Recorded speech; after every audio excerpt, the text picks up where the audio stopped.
Hey everybody, welcome back to the channel. Today we're going to go over how much glove movement is too much glove movement. Now what sets great catchers apart from the average catchers is the ability to steal strikes. But the key to stealing strikes is being deceptive with our glove movement. So what we're going to go over in this video is what is good glove movement, what is bad glove movement. We're also going to talk about the difference between high school, middle school, travel ball umpires, and a professional umpire. So let's hop straight into it and let's become better receivers today. All right guys, so the first thing that we're gonna go over is what is good glove movement.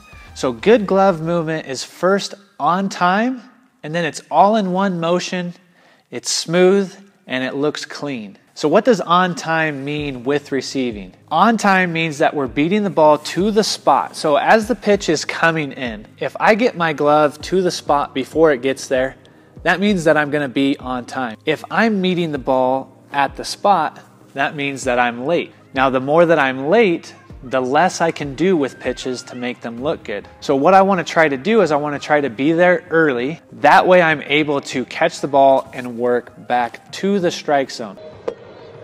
Now that's something that we'll want to do no matter what. If you're a fan of moving pitches or you're not a fan of moving pitches, we need to be on time to the ball and catch it coming back to the zone. Now the reality is whether or not you like glove movement, it works. We've been seeing it work in the big leagues for a long time, and it's working its way down to college, high school, and even some elite level middle school catchers are having success with moving pitches back into the strike zone. If you have a son or a daughter that is a catcher, they need to be learning how to do this so that they can become the best catcher that they can be.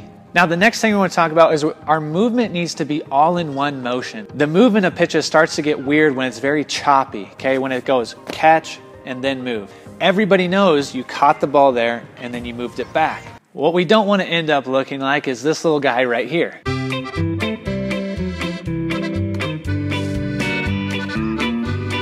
Now that's one of my favorite videos to see because I feel like that's what a lot of people think is happening with a lot of the glove movement that's going on is we're taking a pitch from way over here, bringing it back to the strike zone and thinking that we're going to get those pitches called for strikes.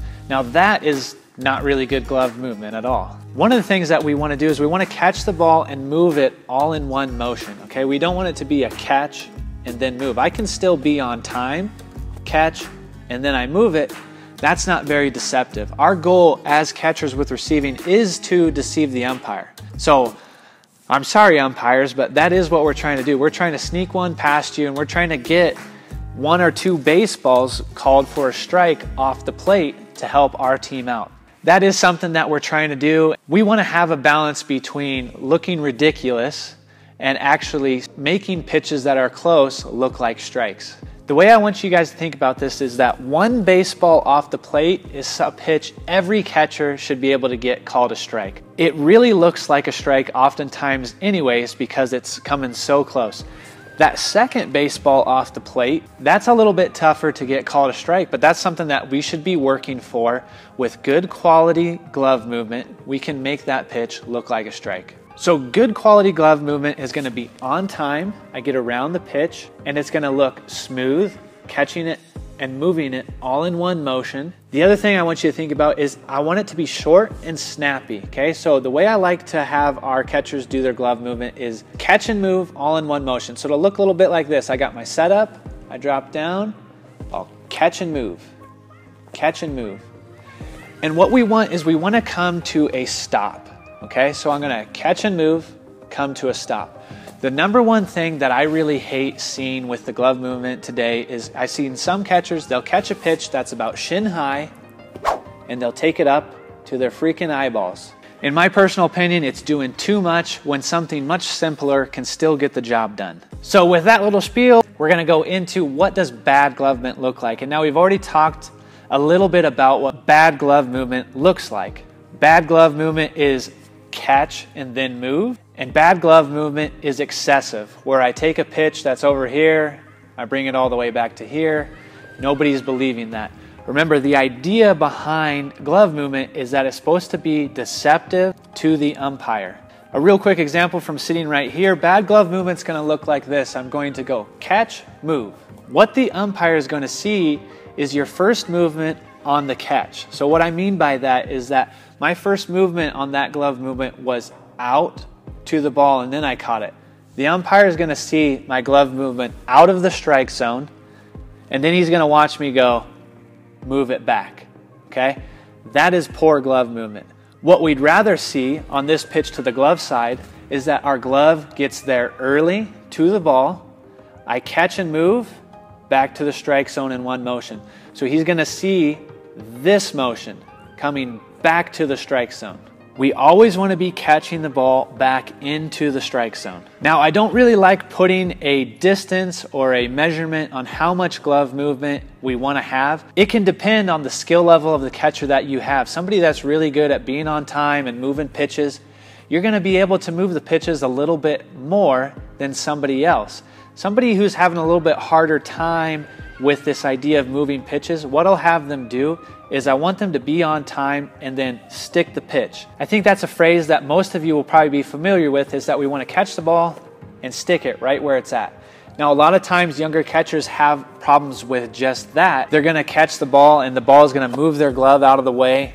So if I can get them to just be strong and keep that pitch right where they catch it, that's going to be step one of moving pitches back to the strike zone, is just stick it right where you've caught the ball. Once they start to get that, then we can kind of start moving into actually moving the pitch back to the strike zone. Hey guys, if you think this video is valuable to you as a catcher, please hit the like button, subscribe to it, and become a part of the IQ family. The next thing that I want to get into, you guys, here is talking about the difference between like a high school umpire and then a professional umpire. This is a conversation that I have with all the catchers in here, is that the umpires at the high school and the middle school travel ball level, they're not being graded like a professional umpire. A professional umpire actually has somebody go over how many pitches they actually missed during a game. So there's a bit more accountability for a professional umpire because they're actually trying to be accurate within the strike zone, and they have less leeway for having their zone. I'm sure you've heard an umpire at the amateur level say,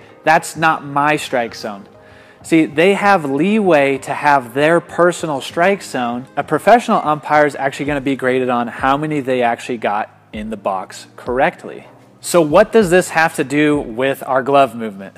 To put it simply, it means that professional catchers have more leeway for more glove movement back into the strike zone because the umpire isn't going to have too much of a bias on their glove movement. So they're actually going to be able to get away with some of these bigger moves because that umpire is trying to be accurate with their call and not let whether or not the catcher moves pitches dictate what they call. So it makes it easier to be deceptive for a professional catcher. At the amateur level, whether you're travel ball, middle school, high school, you're going to have an umpire that may not like your glove movement back into the zone just because they don't like catchers trying to fool them.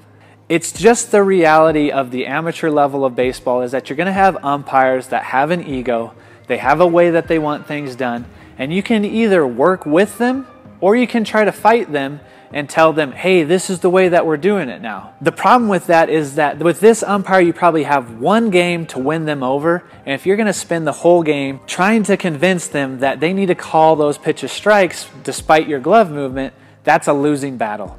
At the lower levels of catching, you may need to adjust your glove movement to better suit the umpires that you're working with. If an umpire says, hey, I just want you to stick it and I'll give you that call, why wouldn't you stick it? Let's not be prideful either as catchers, and let's work with our umpires. If my umpire says, hey, I'm going to give you that pitch if you stick it instead of moving your glove, that next pitch, I'm sticking it.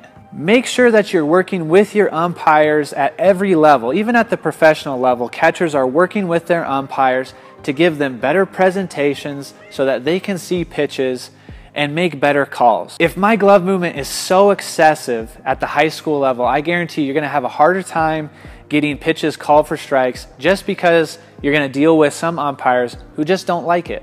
Now, if you have an umpire that's a little more up to date on some of the catching techniques and moving pitches, then go for it. No matter what, make sure you're still following the principles of good glove movement. That means you got to be on time, you got to move pitches all in one motion, and it needs to be smooth and clean.